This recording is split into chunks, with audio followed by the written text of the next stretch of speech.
La muerte de John Jairo Velázquez Vázquez, alias Popeye, quien estuvo relacionado con Pablo Escobar en la oscura penumbra de la madrugada del 6 de febrero de 2020, fue un hecho sin precedentes. En los lúgubres corredores del hospital, los médicos luchaban con gran esfuerzo por mantener con vida a un hombre cuyo pasado estaba inmerso en el profundo abismo de actividades ilícitas. Postrado en la fría cama del nosocomio, yacía John Jairo Velázquez Vázquez, mejor conocido como Popeye, cuya trayectoria había dejado un reguero de sufrimiento y caos. En aquel instante, libraba una feroz batalla por su propia supervivencia. Esa misma jornada, los medios difundieron la noticia de que John Jairo Velázquez, un hombre de 57 años, había exhalado su último aliento en la serena quietud de su lecho en el Instituto Nacional de Cancerología de Bogotá. Tras meses de encarnizada lucha contra una enfermedad implacable, finalmente sucumbió ante la inexorable marcha del tiempo.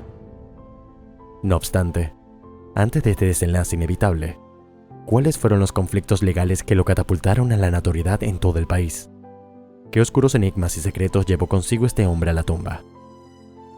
John Jairo Velázquez Vázquez, nacido el 15 de abril de 1962, en Yorumal, Antioquia, desde pequeño se sintió intrigado por las marcadas disparidades de clases sociales en su país.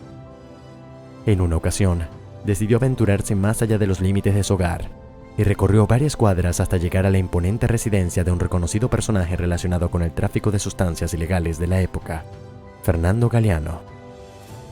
Quedó impresionado por la majestuosidad del hogar y el lujoso automóvil que se encontraba estacionado en la entrada. Con gran admiración por el vehículo, se acercó y lo tocó, momento en el que fue descubierto por Galeano. La reacción no se hizo esperar, y Jairo acabó sufriendo algunos golpes. Sin embargo, este incidente marcó el inicio de una fascinación por esta figura. Jairo comenzó a admirar una vida aparentemente exitosa que llevaba el individuo, llegando incluso a expresar que este personaje se convirtió en su ídolo durante su juventud, antes de adentrarse en el turbio mundo de las actividades ilícitas. Atraído por el poder que él sentía, se unió a la Escuela de Cadetes de Policía General Santander. Luego, asistió a la Academia Toscana, donde participó en cursos de estética y pedicura. Sin embargo, pronto abandonó esta carrera debido a la falta de satisfacción y optó por trabajar como barbero en distintas áreas de Medellín, incluyendo Robledo, Moruchenga y Boston.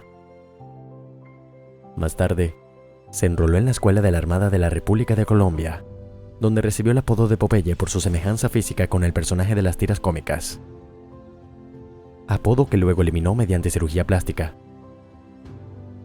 Después de completar su educación secundaria, decidió inscribirse en la Escuela de Suboficiales de la Armada Colombiana, pero pronto se dio cuenta de que no era el camino adecuado para él y decidió retirarse. Sin desanimarse, buscó nuevas oportunidades y se matriculó en la Escuela de Cadetes de Policía General Santander. A pesar de sus esfuerzos, no encontró la satisfacción personal que buscaba y finalmente optó por retirarse de nuevo. Después de completar su formación en la Escuela de Grumetes de la Armada de la República de Colombia, Popeye recibió la oferta de convertirse en el guardaespaldas de la Reina Nacional de la Ganadería en 1984, Elsie Sofía Escobar Muriel, una antioqueña. Sin titubear, aceptó el cargo, ya que el único requisito era tener un arma de fuego con salvoconducto. Este empleo lo llevó a interactuar directamente con Pablo Emilio Escobar Gaviria, debido a la relación entre Elsie Sofía y el narcotraficante. Sin embargo, tras el final de esta relación, Popeye quedó sin trabajo, por lo que decidió abordar al capo y solicitar un puesto en su organización, argumentando: "Conozco a sus escondites, o me emplea o me elimina". Alguna vez ha sido señalado como el principal encargado de realizar tareas violentas para esta organización por los medios colombianos, especialmente los de Bogotá, pero se ha aclarado que en realidad ocupaba un puesto medio en la jerarquía. John Velázquez admitió su participación en alrededor de 300 hechos que involucraron la pérdida de vidas, incluyendo el secuestro del entonces candidato a la alcaldía de Bogotá, Andrés Pastrana Arango, quien más tarde se convertiría en el presidente de la República. El secuestro del periodista Francisco Santos, quien luego sería vicepresidente de la República. El secuestro y asesinato del procurador Carlos Mauro Hoyos, y la complicidad en los eventos que resultaron en la muerte del gobernador de Antioquia, Antonio Roldán Betancourt. También admitió haber participado junto a John Jairo Arias Toscón, alias Pinina, en los eventos que llevaron a la muerte del comandante de la policía de Antioquia, coronel Voldemar Franklin Quintero, y del candidato presidencial Luis Carlos Galán. al afirmar que proporcionó el arma para el suceso. Además, fue implicado en los procesos relacionados con el atentado del vuelo 203 en Avianca. El incidente relacionado con Wendy en los altos círculos de Medellín fue otro de los episodios oscuros en la vida de Popeye. John Jairo Velázquez Vázquez, conocido como Popeye, fue una figura envuelta en controversia y notoriedad en Colombia, especialmente por su participación en las actividades del Cártel de Medellín y su cercanía con Pablo Escobar. A lo largo de la vida, fue protagonista de eventos que marcaron una de las épocas más violentas de la historia reciente del país, dejando un legado sombrío que continúa generando debate. Desde muy joven, Popeye sintió una atracción hacia el poder y el lujo que parecía ofrecer los grandes capos del narcotráfico. Su primera interacción con este mundo fue un encuentro con Fernando Galeano, una figura prominente en el tráfico de sustancias ilícitas. Este episodio, aunque violento, dejó una huella profunda en la psique del joven John Jairo, quien comenzó a idealizar la vida de los narcotraficantes. Posteriormente, esta fascinación lo llevó a enrolarse en varias instituciones militares y policiales, en busca de poder y reconocimiento. Pero ninguna de estas experiencias logró satisfacer sus ambiciones. Después de fracasar en la Armada y la policía, Popeye encontró su verdadera vocación cuando comenzó a trabajar como guardaespaldas para figuras cercanas de Pablo Escobar, lo que le introdujo directamente en el Cártel de Medellín. Popeye es recordado no solo por su relación con Escobar, sino por los crímenes que confesó haber cometido. Admitió haber participado en más de 300 homicidios y en secuestros de figuras públicas importantes como Andrés Pastrana y Francisco Santos. Su participación en esos actos lo colocó en una posición destacada dentro del cártel, aunque él mismo reconoció que no era uno de los líderes principales, sino que operaba en un rango intermedio dentro de la organización. Su capacidad para llevar a cabo órdenes violentas, con frialdad, y su disposición para cumplir con los deseos de Escobar le aseguraron un lugar entre los hombres más temidos de la época.